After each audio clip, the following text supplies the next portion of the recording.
Shalom again, Israel. Okay, again, we're dealing with Exodus, the 20th chapter, and this is the reading of the wedding agreement or the ketubah. And I was about to go into First Corinthians, the 10th chapter, and I was going to read verses 1 to 4. But before I do that, what I wanted to do is go to the Apocrypha. I want to bring out some more scriptures on the Messiah is also announced that Israel belongs to him. All right, so let's go to the Apocrypha. And let's go to the book of Ecclesiasticus. Okay, Ecclesiasticus 17th chapter. And I'm going to be reading 17 to 18. So that's the in the Apocrypha, the book of Ecclesiasticus, in the Apocrypha, chapter 17, verses 17 to 18. It says, "For in the division of the nations of the whole earth, he, which is the Most High, the Messiah, set a ruler over every people. But Israel is the Lord's portion." I'm going to say it again. But Israel is the Lord's portion. We have a responsibility as Israelites to show forth the glory of the Messiah in the world. But Israel is the Lord's portion, whom being his firstborn, Israel is the firstborn. He nourishes with discipline, and giving him the light of his love, doeth not forsake him. That's very important. Let's go to Deuteronomy 14 and 2. That's self-explanatory. We don't need a whole bunch of breakdown with that there. Deuteronomy 14 and 2.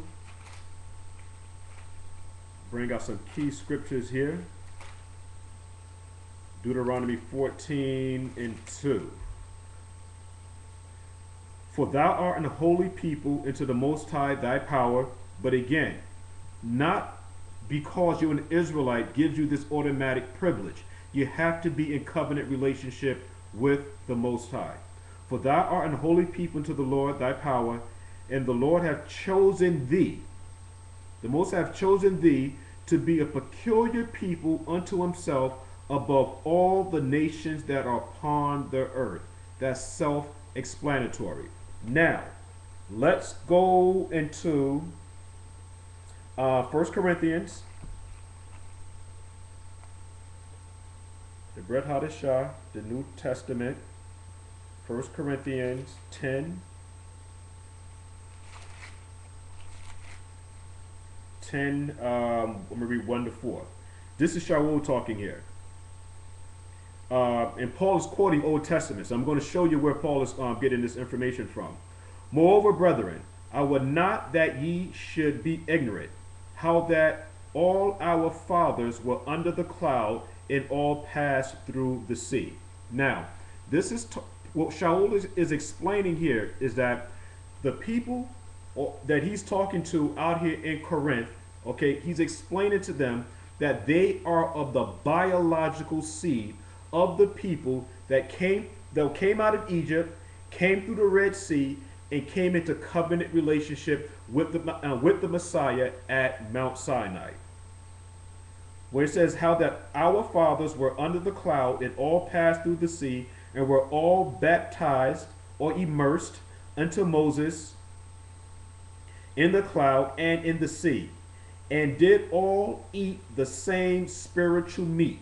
Okay, we understand about the literal meat. Okay, about the quails and the manna, but taking this thing a step further, where it says, "and did all eat the same spiritual meat." What I'm talking about here, and what the scripture is talking about in more detail, we're talking about the laws, statute, and commandments, because the scriptures clearly tells us that man should not live on bread alone.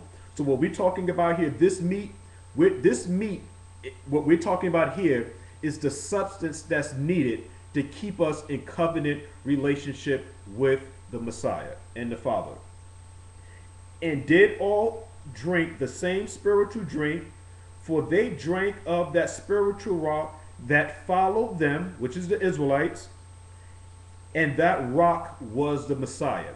So we see even in the scripture, all right, in detail, without a shadow of a doubt that the Messiah was also from the very beginning. And that tells, and that scripture is in John, the book of John, where it tells us that the Messiah was with the Father from the very beginning. Now let's go to the book of Deuteronomy, the 29th chapter, and let's see where Paul is getting this information from to say the things that he's saying. The book of Devarim, the 29th chapter, 29th chapter, and I'm going to be reading verses 12 to 15. Yes, 12 to 15. 29, 12 to 15. It says on 12 to 15 that thou shouldest enter into covenant relationship with the Father and the Son, and unto his oath which thy father make it with thee this day, the nation of Israel, that he may establish thee today for a people unto himself, and that he may be unto thee a husband, as he hath said unto thee, and as he has sworn unto thy fathers, to Abraham, to Isaac, and to Jacob.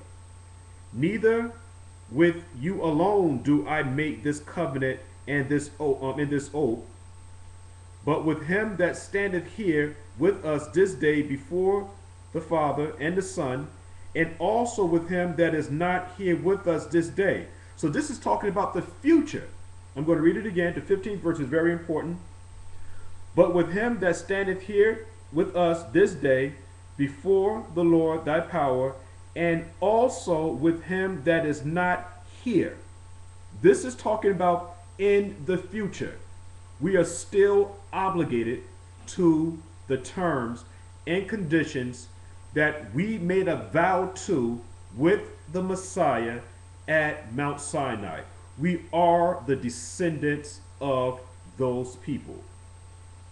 Again, verse 15, and also with him that is not here with us this day. And with that, Israel, I'm going to say shalom, and I'm going to be moving on to the next series, chapter 2 of the commandments. And with that, again, I say shalom.